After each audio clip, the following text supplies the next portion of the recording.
Welcome to our podcast, where we explore the fascinating stories behind historical documents. Today, we're joined by Dr. Jane Smith, a historian who's here to talk to us about Martin Luther's will. Dr. Smith, thanks for being on the show.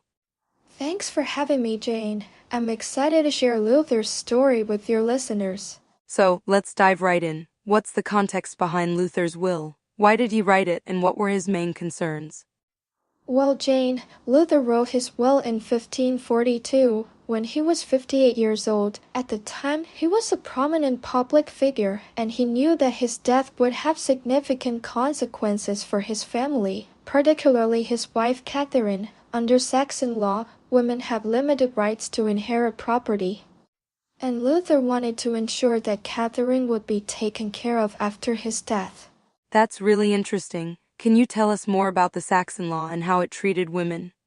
Yes, of course. The Saxon law, also known as the Suspensivil, was a medieval law code that governed the region where Luther lived. It was quite patriarchal, and women had very limited rights. For example, a widow could only inherit her dowry and personal effects, which were carefully specified in the law code. Luther was critical of this law, and he wanted to make sure that Catherine would have more security than that. I see. So how did Luther's will differ from the traditional Saxon law? What provisions did he make for Catherine? Luther's will was quite unconventional for its time. He left Catherine a significant amount of property, including a small estate and a house in Wittenberg. He also gave her control over his books and other valuables, which was unusual for a woman at that time.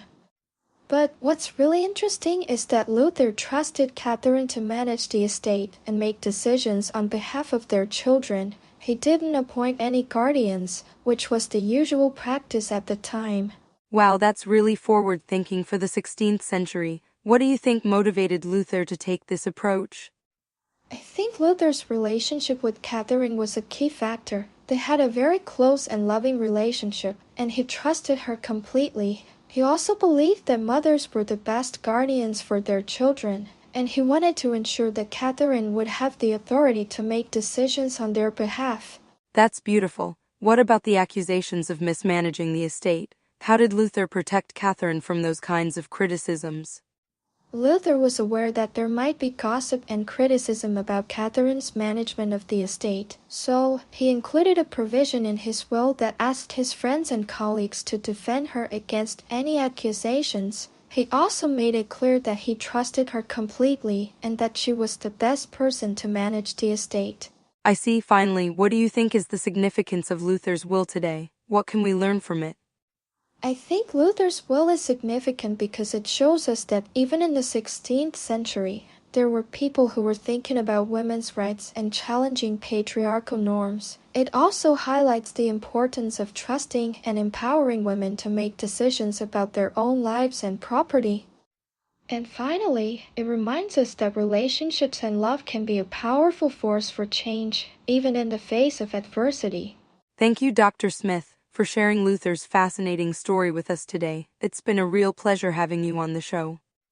Thanks, Jane. It's been a pleasure to share Luther's story with your listeners.